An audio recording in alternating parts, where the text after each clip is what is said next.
ബഹുഭൂരിപക്ഷ വ്യക്തികളും ആഗ്രഹിക്കുന്നത് ഓൺലൈനിലൂടെ ഒരു മികച്ച വരുമാനം ജനറേറ്റ് ചെയ്യണമെന്നാണ്.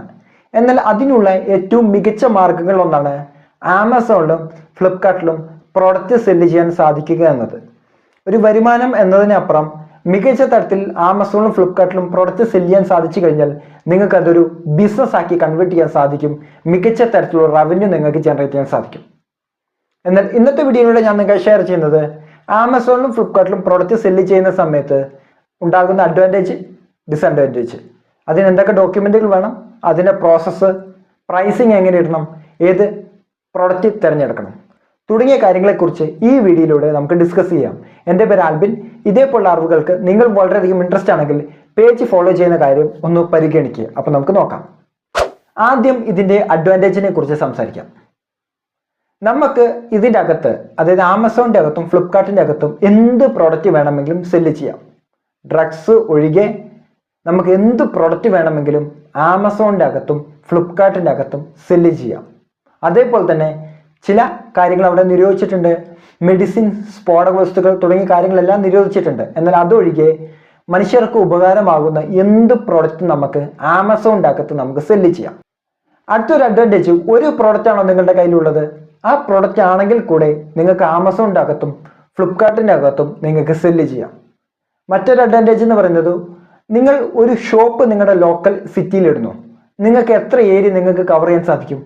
ചെറിയൊരു സർക്കിൾ മാത്രമായിരിക്കും നിങ്ങൾക്ക് കേന്ദ്രീകരിക്കാൻ സാധിക്കുന്നത്. അവിടുന്ന് മാത്രമായിരിക്കും കസ്റ്റമർ നിങ്ങളിലോട്ട് വരുന്നത്. എന്നാൽ ആമസോണിൻ്റെ അകത്തും ഫ്ലിപ്കാർട്ടിലും ആണ് നിങ്ങൾ സെല്ല് ചെയ്യുന്നതെങ്കിൽ ഇന്ത്യ മൊത്തം നിങ്ങൾക്ക് ബിസിനസ് ചെയ്യാൻ സാധിക്കും. അത്രയും വോളിയം നിങ്ങൾക്ക് ചെയ്യാൻ സാധിക്കും. അപ്പോൾ അത്രയധികം ഓർഡറുകൾ നിങ്ങളുടെ അടുത്തേക്ക് വരുന്നു, അത്രയധികം വോളിയം നിങ്ങൾക്ക് അറ്റ് എ ടൈം നിങ്ങൾക്ക് ചെയ്യാൻ സാധിക്കും. ഇനി ഇതിൻ്റെ ഡിസഡ്വാൻറ്റേജിനെ കുറിച്ച് സംസാരിക്കാം. അതായത് ഇതിൻ്റെ അകത്ത് വലിയൊരു പ്രൈസിങ് വാർ നടക്കുന്നുണ്ട്. അതായത് ആമസോൺ എപ്പോഴും, അല്ലെങ്കിൽ ഫ്ലിപ്കാർട്ട് ആയാലും ആമസോൺ ആയാലും ഏറ്റവും കൂടുതൽ പ്രയോറിറ്റൈസ് ചെയ്യുന്നത് ഏറ്റവും കുറഞ്ഞ ചെലവിൽ കസ്റ്റമർക്ക് പ്രൊഡക്റ്റ് ലഭ്യമാക്കണം എന്നതാണ്. അതുകൊണ്ട് തന്നെ ധാരാളം സെല്ലേഴ്സ് ഇതിൻ്റെ അകത്ത് ഉള്ളത് കൊണ്ട് തന്നെ പ്രൈസിങ് വാർ ഇതിൻ്റെ അകത്ത് നടക്കുന്നുണ്ട്. മറ്റൊരു ഡിസഡ്വാൻറ്റേജ്, കസ്റ്റമറുടെ ഡാറ്റ നമുക്ക് കിട്ടത്തില്ല എന്നതാണ്. അതായത് കസ്റ്റമറുടെ ഡാറ്റ നമുക്ക് കിട്ടിയില്ലെങ്കിൽ കൃത്യമായി ബിസിനസ്സിനെ ഫോളോ അപ്പ് ചെയ്ത് അതിനെ വിലയിരുത്തി അതേപോലെ തന്നെ ഇതിന് വരുത്തുന്ന മാറ്റങ്ങളെല്ലാം വരുത്തി സ്കെയിൽ ചെയ്യാൻ നമുക്ക് വളരെ ബുദ്ധിമുട്ടാണ്. സ്കെയിൽ ചെയ്യണമെങ്കിൽ കസ്റ്റമറുടെ ഡാറ്റ കിട്ടണം. എന്നാൽ ഇവിടെ നമുക്ക് കസ്റ്റമറുടെ ഡാറ്റ നമുക്ക് കിട്ടത്തില്ല. ഇതാണ് ഇതിൻ്റെ ഒരു നെഗറ്റീവായിട്ടുള്ള വശം. അപ്പോൾ ഇത്രയും നെഗറ്റീവ് വശവും പോസിറ്റീവായിട്ടുള്ള വശവുമാണ് ഫ്ലിപ്കാർട്ടിലും ആമസോണിൻ്റെ അകത്തും പ്രോഡക്റ്റ് സെല്ല് ചെയ്യുന്നതിലൂടെ ഉണ്ടാകുന്നത്. ഇനി ഇതിൻ്റെ പ്രോസസ്സ് എങ്ങനെയാണ് നടക്കുന്നത്? ആദ്യം നമുക്ക് ഒരു സെല്ലർ അക്കൗണ്ട് വേണം. ആമസോണിൻ്റെ അകത്തായാലും ഫ്ലിപ്കാർട്ടിൻ്റെ അകത്തായാലും ഒരു സെല്ലർ അക്കൗണ്ട് വേണം. ഈ സെല്ലർ അക്കൗണ്ട് എടുക്കണമെങ്കിൽ GST മസ്റ്റാണ്. അതായത് ഒന്ന് നിങ്ങളുടെ ഡോക്യുമെൻറ്റുകൾ കൊടുത്ത്, അതായത് പാൻ കാർഡ് അല്ലെങ്കിൽ ആധാർ കാർഡ് തുടങ്ങിയ ഡോക്യുമെൻറ്റുകൾ കൊടുത്ത് നിങ്ങൾക്ക് GST എടുക്കാം. നിങ്ങളുടെ വീടിൻ്റെ പേരിലായിക്കോട്ടെ നിങ്ങൾക്ക് വേണമെങ്കിൽ എടുക്കാം. അല്ലെങ്കിൽ ഒരു കൊമേഴ്ഷ്യൽ ബിൽഡിംഗ് ഉണ്ടെങ്കിൽ അതിൻ്റെ റെൻ്റ് എഗ്രിമെൻ്റ് ബേസ് ചെയ്തുകൊണ്ട് നിങ്ങൾക്ക് എന്തെടുക്കാം? GST എടുക്കാം. അങ്ങനെ നിങ്ങൾ GST എടുത്ത് ഒരു സെല്ലർ അക്കൗണ്ട് സ്റ്റാർട്ട് ചെയ്തു. സെല്ലർ അക്കൗണ്ട് സ്റ്റാർട്ട് ചെയ്തു ഇതിനകത്ത് പ്രോഡക്റ്റ് ലിസ്റ്റ് ചെയ്യണം. പ്രോഡക്റ്റ് ലിസ്റ്റ് ചെയ്ത് കഴിഞ്ഞാൽ കസ്റ്റമർ ഏതെങ്കിലും സ്ഥലത്ത് നിന്ന് ഓർഡർ ചെയ്ത് കഴിഞ്ഞാൽ അത് നമുക്ക് ആമസോണിലായിക്കോട്ടെ ഫ്ലിപ്കാർട്ടിലായിക്കോട്ടെ നമുക്ക് ഓപ്പണായി കിട്ടും. അത് ലേബലും ഇൻവോയ്സും എടുത്ത് കൃത്യമായി പാക്ക് ചെയ്യുന്നു. നമുക്ക് പിക്കപ്പ് ചെയ്യുന്ന ആ കമ്പനി ഏതാണ്, അല്ലെങ്കിൽ ആമസോൺ ഷിപ്പിംഗ് ആയിക്കോട്ടെ, ചിലപ്പോൾ ഇ-കോം ആയിക്കോട്ടെ, അങ്ങനെ ആരെന്ന് വെച്ച് കഴിഞ്ഞാൽ അവർ വരുന്നു, പിക്കപ്പ് ചെയ്യുന്നു, അവർ കസ്റ്റമർക്ക് ഡെലിവറി ചെയ്യുന്നു. നിശ്ചിത ദിവസം കഴിയുമ്പോൾ പേ ഔട്ട് നമ്മുടെ ബാങ്ക് അക്കൗണ്ടിൽ ക്രെഡിറ്റ് ആവുന്നു. ഈ പ്രോസസ്സാണ് നടക്കുന്നത്. എന്നാൽ ഇതിൻ്റെ അകത്ത് ചില കാര്യങ്ങൾ നമ്മൾ ശ്രദ്ധിക്കേണ്ടതുണ്ട്. പ്രൊഡക്റ്റ് ലിസ്റ്റ് ചെയ്യുന്ന സമയത്ത് ഫസ്റ്റ് നമ്മൾ ശ്രദ്ധിക്കേണ്ട കാര്യം എന്ന് പറയുന്നത് GTIN എക്സെപ്ഷൻ എടുത്ത് നമ്മൾ ലിസ്റ്റ് ചെയ്യണം. ജനറിക് ആയിട്ട് ലിസ്റ്റ് ചെയ്യാം. അതായത് ആമസോണിൻ്റെ അകത്ത് ജനറിക് ആയിട്ട് നമുക്ക് ലിസ്റ്റ് ചെയ്യാം. എന്നാൽ അതിനേക്കാൾ കുറച്ചും കൂടി അഡ്വാൻറ്റേജ് GTIN എക്സെപ്ഷൻ എടുത്ത് സെല്ല് ചെയ്യുന്നതാണ് നല്ലത്. കാരണം അവിടെ നമ്മളൊരു ഷോപ്പ് നമ്മൾ ക്രിയേറ്റ് ചെയ്യുകയാണ്. ഈ ഷോപ്പിൻ്റെ അണ്ടറിൽ നമുക്ക് കുറേ പ്രോഡക്റ്റ് നമുക്ക് ലിസ്റ്റ് ചെയ്ത് അതുവഴി നമുക്ക് സെല്ല് ചെയ്യാൻ സാധിക്കും. അതുകൊണ്ട് GTIN എക്സെപ്ഷൻ എടുത്ത് നമ്മൾ സെല്ല് ചെയ്യുന്നതാണ് നല്ലത്. ഇനി ഒരു പ്രോഡക്റ്റ് ലിസ്റ്റ് ചെയ്യുന്ന സമയത്ത് നമുക്ക് ലാഭം കിട്ടണമെങ്കിൽ അവിടെ പ്രൈസിങ് പക്കയായിരിക്കണം. അപ്പോൾ ഇവിടെ നമ്മൾ ചിന്തിക്കേണ്ട ഒരു കാര്യം എന്ന് പറയുന്നത്, പ്രൈസിങ് പക്കയാവണമെങ്കിൽ അവിടെ പ്രൈസിങ് പ്ലാൻ നമ്മൾ കൃത്യമായി സെറ്റ് ചെയ്യണം. പ്രൈസിങ് പ്ലാനിൽ എന്തൊക്കെ നമ്മൾ ആഡ് ചെയ്യണം? ഒന്ന്, നമ്മൾ മാനുഫാക്ചറിങ് ചെയ്യുന്ന പ്രോഡക്റ്റ് ആയിക്കോട്ടെ, അല്ലെങ്കിൽ ഹോൾസെയിൽ ആയിട്ട് കിട്ടുന്ന പ്രോഡക്റ്റ് ആയിക്കോട്ടെ, ഇല്ലെങ്കിൽ പ്രൈവറ്റ് ലേബറിംഗ് ത്രൂ ചെയ്യുന്ന പ്രോഡക്റ്റ് ആയിക്കോട്ടെ, XOY എന്ത് തന്നെ ആയിക്കോട്ടെ, ഇവിടെ നമുക്ക് കിട്ടുന്ന ഒരു പ്രൈസ് ഉണ്ടല്ലോ, ഈ പ്രൈസ് പ്ലസ് അതേപോലെ തന്നെ ആമസോണിനോ ഫ്ലിപ്കാർട്ടിനോ എവിടെയാണ് നമ്മൾ സെല് ചെയ്യുന്നത്, അവരുടെ ഒരു ഫീ ഉണ്ടായിരിക്കും, അത് plus shipping charge. Shipping charge 3 ആയിട്ടാണ് വരുന്നത്, ലോക്കൽ, നാഷണൽ, റീജിയൻ. അപ്പോൾ ആദ്യഘട്ടത്തിൽ സെല്ല് ചെയ്യുന്ന സമയത്ത് നാഷണൽ ഷിപ്പിംഗ് ഇട്ട് തന്നെ പ്രൈസ് ഇടുക. അപ്പോൾ നമ്മൾ എന്തൊക്കെ ആഡ് ചെയ്തു?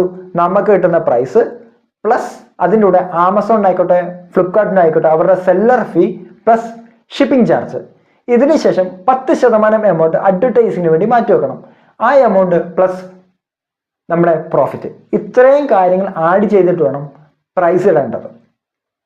പ്രൈസ് പാളിയാൽ നമ്മൾ പ്രോഫിറ്റബിൾ ആവില്ല, നമ്മൾ ലോസിൽ നമ്മൾ സെല്ല് ചെയ്യേണ്ടി വരും.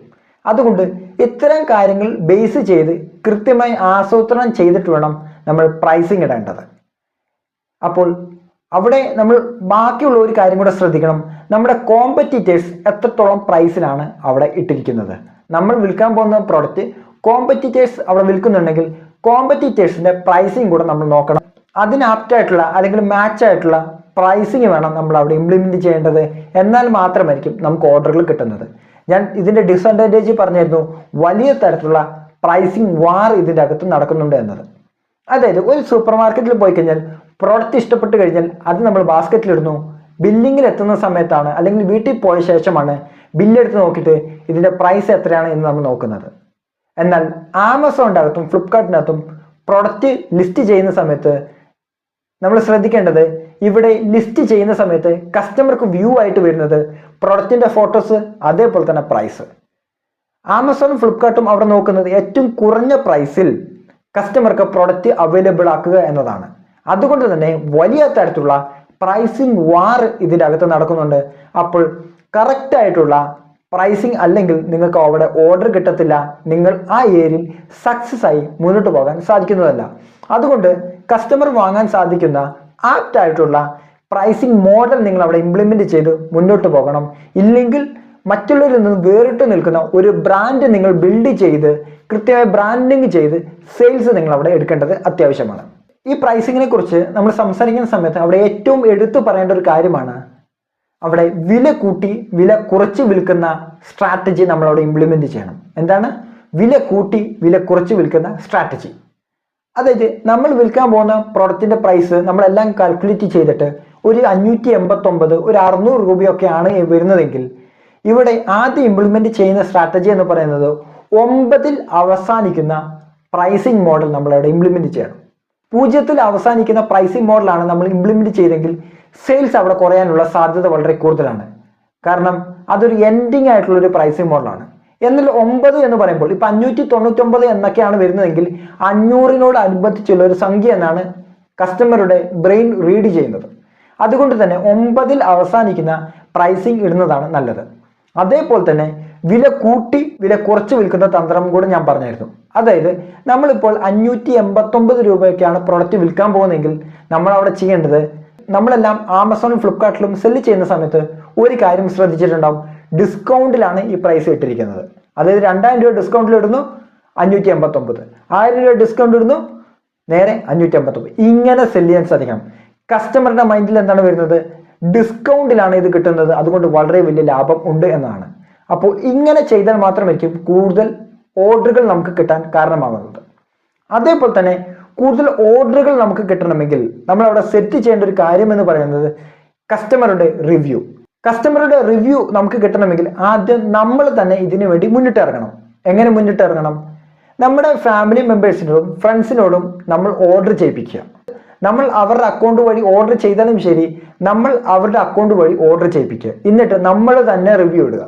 അത് ആപ്റ്റ് ആയിട്ടുള്ള റിവ്യൂ ആയിരിക്കണം, മികച്ച ഒരു റിവ്യൂ ആയിരിക്കണം.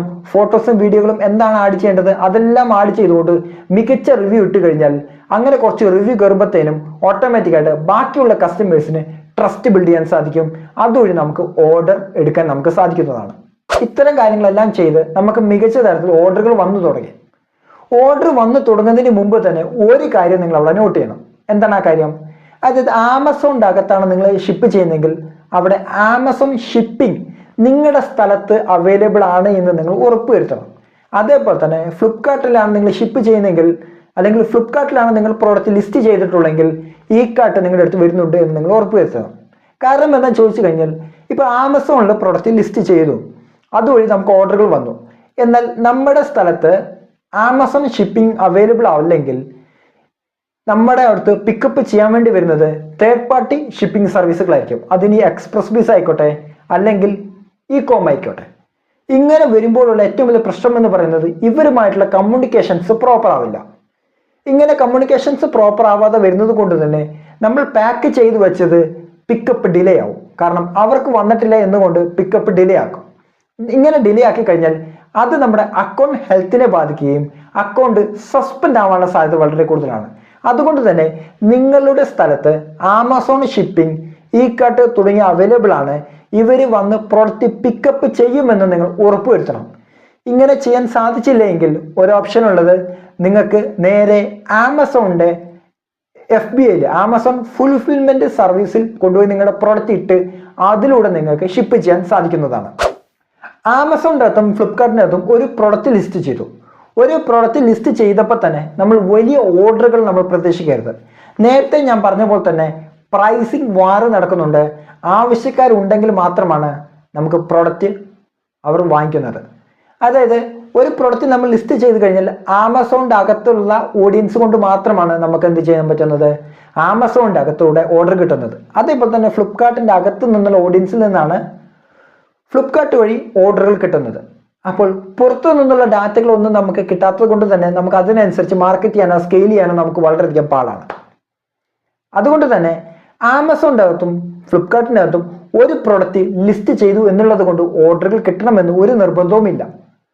അവിടെ നമുക്ക് 10-20 പ്രോഡക്റ്റുകൾ ലിസ്റ്റ് ചെയ്ത് പോയിക്കുമ്പോൾ ഏതെങ്കിലും 1-2 പ്രോഡക്റ്റുകൾ മാത്രമായിരിക്കും സക്സസ് ആവുന്നത് ലോങ് ടൈം റണ്ണിങ്ങിൽ.